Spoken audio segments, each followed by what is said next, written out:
ರಾಷ್ಟ್ರಪತಿ ದ್ರೌಪದಿ ಮುರ್ಮು ಅವರು ಐಎನ್ಎಸ್ ವಾಕ್ಷೀರ್ ಕಾರವಾರದ ನೌಕಾನೆಲೆಯಲ್ಲಿ ವಾಕ್ಷೀರ್ ಜಲಾಂತರ್ಗಾಮಿ ನೌಕೆಯ ಮೂಲಕ ಸಮುದ್ರಯಾನ ನಡೆಸಿದ್ದಾರೆ.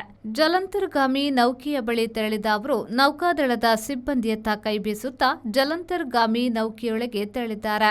ಸಮುದ್ರದ ಆಳದಲ್ಲಿ ನೌಕೆ ಸಂಚರಿಸುತ್ತಿದ್ದು ತಾಸಿಗೂ ಹೆಚ್ಚು ಕಾಲ ರಾಷ್ಟ್ರಪತಿ ನೌಕೆಯೊಳಗೆ ಸಂಚರಿಸಿದ್ರು. ಗೋವಾದಿಂದ ಬೆಳಿಗ್ಗೆ 9 ಗಂಟೆ ಸುಮಾರಿಗೆ ನೌಕಾದಳದ ವಿಶೇಷ ಹೆಲಿಕಾಪ್ಟರ್ನಲ್ಲಿ ನೌಕಾನೆಲೆಗೆ ಬಂದಿಳಿದ ರಾಷ್ಟ್ರಪತಿಯವರನ್ನ ರಾಜ್ಯಪಾಲ ತಾವರ್ ಚಂದ್ ಗೆಹ್ಲೋಟ್ ಅವರು ಬರಮಾಡಿಕೊಂಡಿದ್ದಾರೆ.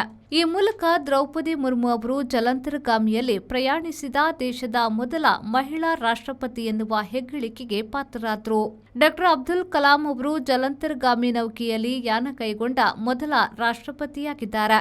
ಅವರು 2006ರಲ್ಲಿ ಬಂಗಾಳ ಕೊಲ್ಲಿಯಲ್ಲಿ ಐಎನ್ಎಸ್ ಸಿಂಧು ರಕ್ಷಕ್ ಸಬ್ಮೆರಿನ್ನಲ್ಲಿ 3.5 ಗಂಟೆಗಳ ಕಾಲ ಯಾನವನ್ನ ಮಾಡಿದ್ರು. ಇದೀಗ ರಾಷ್ಟ್ರಪತಿ ದ್ರೌಪದಿ ಮುರ್ಮು ಅವರು ಕಾರವಾರ ನೌಕಾನೆಲೆಯಲ್ಲಿ ಜಲಾಂತರ್ಗಾಮಿ ನೌಕೆಯ ಮೂಲಕ ಸಮುದ್ರಯಾನ ಕೈಗೊಂಡಿದ್ದಾರೆ. ರಾಷ್ಟ್ರಪತಿಗಳು ಆಗಮಿಸಿ ನಿರ್ಗಮಿಸುವವರೆಗೆ ಸುರಕ್ಷತೆಯ ಕಾರಣಗಳಿಂದ ಸಮುದ್ರ ತೀರದಲ್ಲಿ ಮೀನುಗಾರಿಕೆಗೆ ನಿಷೇಧಿಸಲಾಗಿದೆ. ಬ್ಯೂರೋ ರಿಪೋರ್ಟ್, ವಿ4 ನ್ಯೂಸ್, ಕಾರವಾರ.